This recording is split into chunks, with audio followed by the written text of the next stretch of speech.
Naples, 2 February 1952. A Traveler's Conclusion. The words human nature, human being, humanity are the most misused words in our vocabulary. The human as a species is the same universally, but this behavior varies in different places.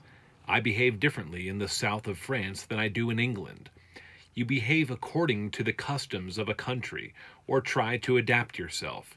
But when or where you find what they call humanity, that is a question.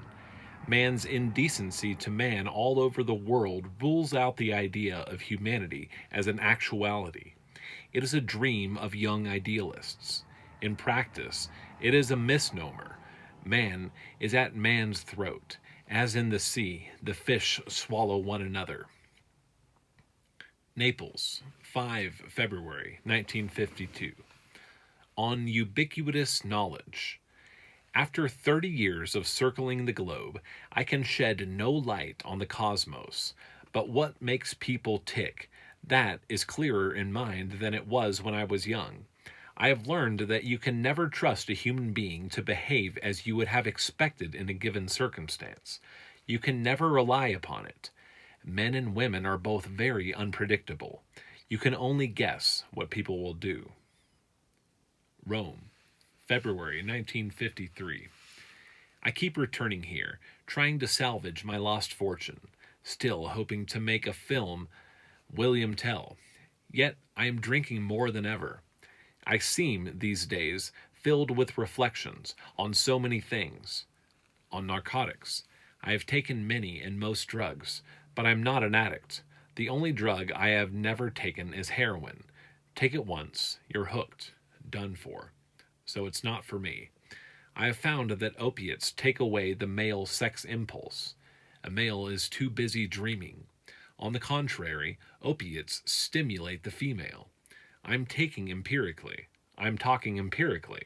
I will accept any challenge from medical sources to refute this. I probably have had a lot more experience with narcotics in females than most doctors. If medicine knew more about the efficacy of opiates on females, they would probably do more with narcotics in the menopausal stages of a woman's life. I am now listening for the howl from the AMA and the screams of glee from my traditional female audience. My greatest addiction, not drink, not drugs, not sex, it's curiosity. This has got me into all my troubles, successes, failures. I cannot resist looking into a garbage can or a good book, a new or an old bottle, a bar, an empty or a full paper bag. I cannot resist anything that holds out an antenna towards me, or looks alive or dead, or scarlet or putrid or beautiful. I am drawn towards light, towards darkness, towards brilliance, stupidity, monstrosity. My greatest fear, the fear of mediocrity, that is an innate and inborn fear. It is what has impelled me to challenge anything I recognized as terrifying to me. As to my own accomplishments, I have a very realistic view of what other people think are accomplishments. I know that my so-called fame or fortune is truly a matter of luck. I don't put a great deal of emphasis on acclaim. I recognize that while I might be mediocre to myself, that I have done the best I could about it. That is not a fear. That is a regret. I think I could have done more. There is only a regret for opportunities lost or missed. On the stimulation of challenge. When disaster hits me worst, I'm at my best. I feel a surge of spirit. When I'm having it good, I'm no good. I like to have a barrier. I like to have a definite challenge. Yet right now, I have the greatest challenge of my life, and I can't seem to do anything about it, but drift. Rome, 19 October 1953. I seem to be out of the picture now, and it doesn't seem to matter. Or does it? Why is it a man will lose so suddenly his will to work, and instead of doing something he thinks worthwhile, he will start to procrastinate with himself?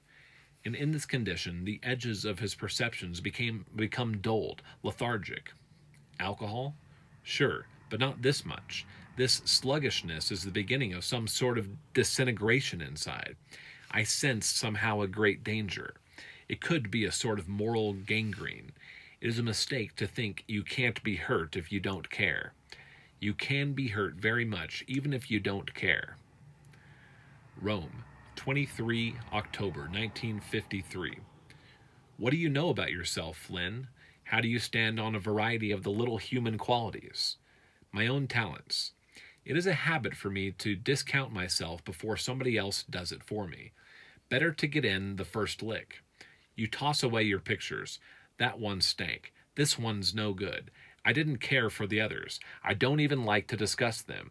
Yet there is a certain hypocrisy in this, because I know I have done a few things I can take a bow for. I'm embarrassed if somebody tells me I have done something good, even though I may secretly believe it. On ego. I've never had any problems with my ego. On the contrary, I have developed it. Nonetheless, I am not usually regarded as an egotist, as an obnoxious or too important person. I do not carry myself that way, but I don't tell myself I don't have the goods. I may be finished in films now, but I did make them for a long, long time. On envy. I don't envy anyone. That is not one of my sins. I am not an envious man. I didn't envy anyone when I was having it good, and I don't envy anyone now. I can't remember envying a guy, not with animosity, but I wished I could have done what he was doing. It therefore always comes as a shock how many people there are in the world who hate you because of success. I can never get over that. Everybody will recognize it as a very human trait. What the hell has he got I ain't got? The best life. I am resigned to the fact that the primitive life of the simple South Sea Islanders is the best. But it's not for me. I've become too much a cosmopolitan. I have got too far away from that time, that world. Now I belong to Rome, Paris, New York, and Jamaica. The greatest city. Paris, because of the sense of freedom. No Parisian is surprised at any costume you wear. How you wear your hat, how flat your feet, how ragged your jacket, as opposed to New York and London. There you are, stratified by class almost at once by your dress. In Paris, there are so many oddballs. I have a sense of freedom there that I have never found in any other city, with the possible exception of Rio de Janeiro. In Paris, you're left to your own devices, to live your own life. I know what is good for me. It's Paris. My greatest regret, that I never learned to play the piano. I think if I could have learned to play the piano, practicing would have permitted me to reflect and imagine and drift and think and develop. I have never found a substitute for this kind of creativity and recreativity that I know the rambling, reflective pianist to be able to enjoy. Port Antonio, March 1954. I'm in my mid-40s. They say I am a sight to behold, compared with my looks a few years back. I can hear them a few feet away. My God, how he's changed. People don't like or envy the way I live. It seems absurd, ridiculous, and laughable that somebody should tell me how to behave during my brief span here on this earth. I feel like rebelling every time I think of it. A rough, bemused, rugged individualist. I was born this way, and that's the way I will die. I have no clear-cut system of philosophy. I want none. I want no design for living. I want no one to tell me how to live. I will take it from day to day.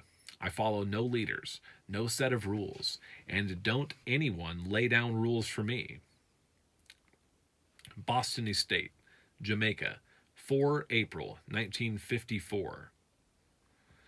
My dream of happiness. A quiet spot by the Jamaica seashore, looking out at the activity in the ocean, hearing the wind sob with the beauty and the tragedy of everything, looking out over 9 miles of ocean, hearing some happy laughter nearby, sitting under an almond tree with the leaf spread over me like an umbrella. That is my dream of happiness. Unfortunately, an hour later, I might not be happy with that. Palma de Mallorca, 8 October 1955. Has anything changed? As I've got older, as I move towards the halfway mark, I find nothing has changed. I think a man's pattern in life is very seldom changes, but the chances I take may be of a very different character. I don't want to go jumping over cannons or horses anymore. I've been there and I know what it means. On archaeology and what have you. There's nothing I can think of I would like better than to spend the hot days digging up something, like opening a tomb in Java or going down to the Yucatan to look at the ancient Incan ruins to try to figure out the hieroglyphics, and being able to come back, sweat pouring off, burnt by the sun, tired, exhausted, and very happy, and in the sure knowledge that you can take a bath, clean up, and hop over to visit some madam of integrity. A man at his best. The quality I most admire in a man is his capacity to level. Personal defects. Probably my greatest defect is that of a habit of sudden withdrawal, not in a very obvious way, from intimate relations with friends. I know this has aggravated many friends when I just pull out, withdraw, and pull my own personal shade. Then I develop a deep suspicion of any offer of friendship. Perhaps it's a caustic and over cynical appraisal of their motives in proffering friendship. At that time, I have a nasty habit of trying to get at their true motives by the exploratory system, which sometimes takes the form of practical jokes. On being amusing. I think I contribute certainly not only to the amusement but the fundamental being alive sense that some humans can supply to those they like. In other words, you make their day perhaps a little more happy than it might have been if left to their own devices. I know I do this. I am one of the last to hold out against the modern distractions, radio, television, better not mention movies. I have held steadily to the art of conversation. I don't know what I have to offer a companion beyond that, unless it is a desperate effort to be frank and honest, not only with myself, but with others. You don't have to tell others but yourself. I level with me. I love all of the simple things of life: breathing, eating, drinking, frolicking, fishing, all the F's. I love fundamental excitement. I baked breadfruit. A baked breadfruit can be as exciting to me as a visit to see a Rembrandt. Favorite occupation. A prolonged bout in the bedroom. The greatest calamity. Castration. What would I like to be at 70? At 70, I confidently hope I will have had at least 8 more wives, have grown a stomach that I can regard with respect, and can still walk upstairs to the bedroom without aching or groaning. Palma de Mallorca, 8 October, 1955. Reflections. If I had a pen that would write with Spanish ink, I might feel like starting my memoirs now. But a hiatus, a mental moral block in my marriage with Pat, would, at this time, probably emasculate anything of value. A case history of any marriage, with rare exceptions, could only culminate in boring, spiteful recriminations. I am not based against the rich because they're rich, but the most lively people are those without money who would like to have some. What about lovemaking as dished up by the diverse ethnic types and nationals? Are they alike? Is woman a universal creature? Does a man take all women to bed when he takes one to bed? I question straight from the boudoir. Has every oyster a different taste? My chief delusion, if it is a delusion, is that I have learned as much about sex as Freud. Don't let anybody tell you sex isn't the most important drive in life, except hunger. Otherwise, there would be no humans on Earth, no other life of any kind. I pretend to be nothing but realistic. American women are better than the French, but the French cost you less. The American women have learned to love the specific center of gravity of a man. European women have an inherent, built-in antipathy towards this sort of thing. Why this should be, I have no idea. The clean-cut American sophomore begins her sex life while still a virgin with this same sexual process. There have been many virgins whom I have met who have told me that formal coition is bad. Whether for moral reasons or because they may become impregnated, I can't say. You look at their earlobes and you see they are very long. I know that Kinsey only touched part of the truth. He was a Boy Scout and came very innocently in the country.